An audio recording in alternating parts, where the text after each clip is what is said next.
Partant de Bukavu pour Kamanyola au sud Kivu, c'est un total de 15 km qui est désormais revêtu du précieux bitume. Ceci après que Sino Hydro 14 est bouclé avec la pose des enrobés sur les 5 km qui vont de Niantende à Mumosho.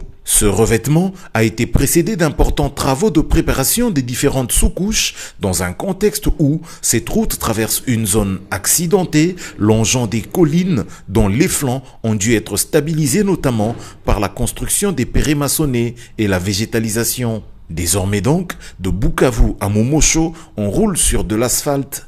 Yves Kahacha est le chef de la mission de contrôle de l'Agence congolaise des grands travaux, maître d'ouvrage délégué du ministère des infrastructures et travaux publics sur ce projet dont les travaux sont financés par le programme sino-congolais. Nous ne sommes pas encore à Kamanyola, mais nous nous dirigeons vers Kamanyola. Les travaux d'assainissement sont en cours, même jusqu'à Nyangezi qui se trouve au PK 25. Niantende c'est PK 10. Mumosho nous sommes au PK 20. Nyangezi nous sommes au PK 25. Et nous sommes en train d'évoluer. Même, comme vous l'aviez vu même les semaines auparavant, les travaux des déblais ou les travaux des déblais de talus et les travaux de terrassement ont déjà dépassé Nyangezi. Dans notre planning pour cette année, il faut que l'asphalte atteigne Nyangezi.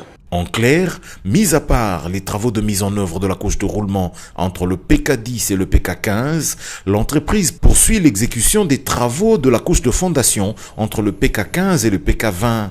Un peu plus loin, soit du PK20 au PK25, ce sont des travaux d'assainissement avec notamment la construction des caniveaux et la pose des buses qui se pratiquent. L'objectif étant d'atteindre avec l'asphalte le village Businga vers le PK28 d'ici au mois de décembre.